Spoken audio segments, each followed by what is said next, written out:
Gold trusted gold buyers. మీరు తాకట్టు పెట్టిన బంగారాన్ని విడిపించి ఈ రోజు ఉన్న మార్కెట్ ధరకు కొనబడును.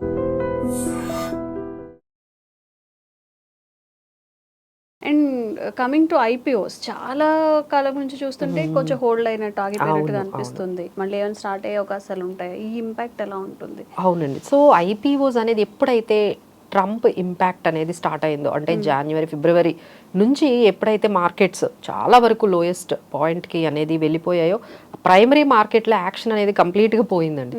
ఎందుకంటే ఎప్పుడైతే సెకండరీ మార్కెట్లో నెర్వస్నెస్ ఉంటుందో ఎవరు కొత్త ఐపీఓస్ తీసుకురారు. ఎందుకంటే ఎవరు బై చేస్తారు when everything is very very uncertain. ఇప్పుడు ట్రంప్ వచ్చిన తర్వాత చాలా అన్సర్టనిటీ క్రియేట్ అయ్యింది. సో కొత్త ఐపీఓస్ వచ్చి మార్కెట్లో 2 months అయింది. సో ఫైనల్గా ఇప్పుడు రికవరీ అయ్యింది కాబట్టి మార్కెట్ ఆల్మోస్ట్ ట్రంప్ ఇంపాక్ట్ కొంచెం డిఎస్కలేట్ అయ్యింది కాబట్టి కొంచెం ఈ వీక్ అండి, అంటే మనకి ఐపీఓ 28th నుంచి 30th వరకు ఈ ఏప్రిల్ మనకి Ather Energy there is very good IPO is coming అండి. సో మీ అందరికీ తెలుసు ఎలక్ట్రిక్ వెహికల్ మేకర్ అథార్, మనం అందరం కూడా యూజ్ చేస్తున్నాము అథార్ వెహికల్స్ని, ఈవీ వెహికల్స్ని. సో వాళ్ళు మనకి ఐపీఓకి వస్తున్నారు. వెరీ గుడ్ కంపెనీ అనే చెప్పొచ్చు అండ్ ప్రాస్పెక్టివ్ కూడా మనకి కంపెనీ అని చెప్పొచ్చు. వాళ్ళు ఏప్రిల్ 28th నుంచి 30th వరకు ఉంటారు. ప్రైస్ బ్యాండ్ అయితే 304 రూపీస్ నుంచి 321 వరకు ఉంటుంది. మనం మినిమం ఒక 15,000 to 16,000 అయితే ఇందులో ఒక్కొక్క లాట్ని మనం కొనుక్కోవాల్సి ఉంటుంది. So this is very good main board IPO that is coming on 28th నుంచి 30th వరకు ఓపెన్ ఉంటుందండి. ఇంట్రెస్టెడ్ వాళ్ళు ఎవరైనా ఉంటే దీంట్లో ఇన్వెస్ట్ చేసుకోవచ్చు. అలానే ఎస్ఎంఈ సెగ్మెంట్లో కూడా కొన్ని ఐపీఓస్ స్టార్ట్ అయ్యాయి. అలానే కెర్నిక్ ఇండస్ట్రీస్ అని, వెగాన్ లీనింగ్ అని, అరుణాయర్ ఆర్గానిక్స్ అని, సో ఇలాంటివి కొన్ని ఐపీఓస్ కూడా మనకి మార్కెట్లో అవైలబుల్గా ఈ లాస్ట్ 3-4 డేస్లో మనకి అవైలబుల్గా ఉంటాయి. సో ఎవరైనా ఇంట్రెస్టెడ్ ఉంటే ఇన్వెస్ట్ చేసుకోవచ్చు. సో మాధవి గారు, బెస్ట్ స్టాక్స్ ఇప్పుడు మనం ఇన్వెస్ట్ చేయాలి అనుకుంటే ఈ టైంలో పర్టికులర్ బెస్ట్ స్టాక్స్ ఏంటి? అండ్ సెక్టర్స్ అంటూ ఉంటారు కదా, అబౌట్ వాటి గురించి. సో చాలా మంది ఏమనుకుంటారంటే ఈ టైంలో వార్ వస్తుంది అని చాలా మంది భయపడిపోవడము, మార్కెట్ నుంచి ప్యానిక్ అయిపోవడము, మార్కెట్లో ప్యానిక్ సెల్లింగ్ చేసి వెళ్ళిపోవడం, ఇలాంటివి ఏమీ చేయాల్సిన అవసరం లేదండి. This is very good opportunity. మీకు ఎటువంటి మార్కెట్లో ఈ వాల్టిలిటీలో మీకు ఏమైనా మార్కెట్ ఏదైనా డిప్ అయినా that we have to convert into buying opportunity.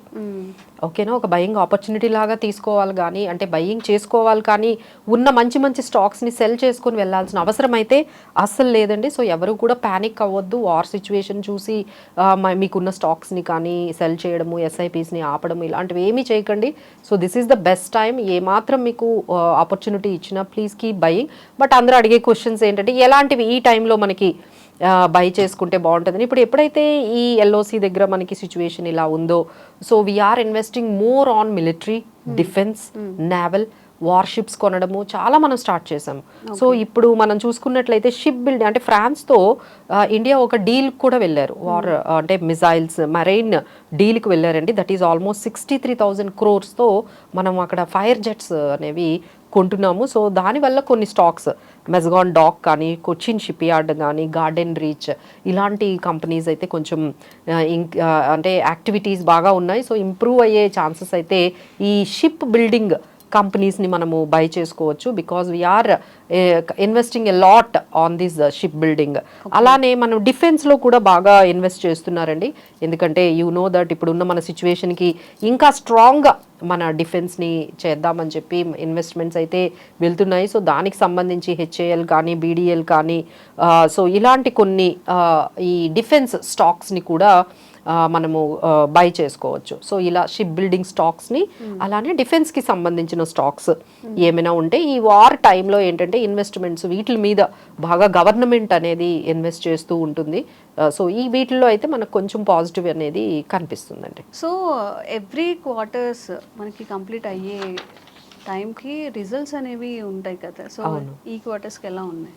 Yeah అండి. సో ఇప్పుడంతా కూడా మనకి మార్కెట్లో మంచి యాక్టివిటీ ఏదైనా జరుగుతుంది అంటే దట్ ఈస్ కార్పొరేట్ ఎర్నింగ్స్, వాళ్ళ రిజల్ట్స్ ఇస్తూ ఉన్నారండి. సో సమ్మరీ మనం తీసుకున్నట్లయితే కొంచెం మంచి కంపెనీస్, బ్లాక్ బస్టర్ రిజల్ట్స్ ఇచ్చిన కంపెనీస్, డీసెంట్ అంటే రిజల్ట్స్ ఇచ్చిన కార్పొరేట్ ఎర్నింగ్స్ కంపెనీస్ ఉన్నాయండి. అవి కొంచెం మనం హైలైట్ చేయొచ్చు.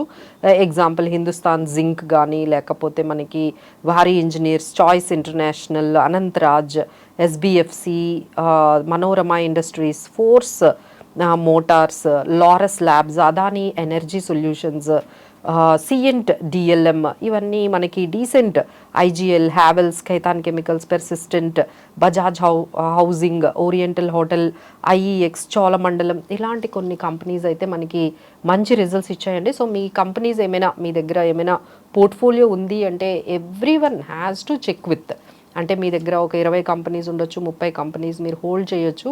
వాటికి సంబంధించిన రిజల్ట్స్ మార్కెట్లో ఏ విధంగా రిలీజ్ చేశారు, వాటి అప్డేట్ ఏంటి, డీసెంట్ రిటర్న్స్ ఉన్నాయా, అబోవ్ ఎస్టిమేట్స్ ఉన్నాయా, లేకపోతే బిలో ఎస్టిమేట్స్ ఉన్నాయా, ఒకసారి చూసుకోండి. ఆ ఇంపాక్ట్ అయితే డెఫినెట్గా మీ స్టాక్స్ మీద పడుతుంది. కాబట్టి definitely every one has to follow the results, impact of the stocks. మీకున్న స్టాక్స్కి రిజల్ట్స్ ఎలా వచ్చాయి అనేది మనం చూడొచ్చండి. అలానే మనకి రేపు కూడా చాలా రిజల్ట్స్ మనకి రిలీజ్ చేస్తున్నారు. Like BPCL, Ambuja Cement, Federal Financial Services, Vishal Mega Mart, Bajaj Finserv, Bajaj Finance, Trent, Ambuja Cement, BPCL, ఇలాంటి చాలా పెద్ద కంపెనీలు మనకి రేపు కూడా రిజల్ట్స్ని అనౌన్స్ చేస్తున్నాయి. So every one has to go through the impact of the results ఎలా ఉన్నాయి, మీ కంపెనీ రిజల్ట్స్ అనేవి డెఫినెట్గా చెక్ చేసుకోండి. Thank you ma'am.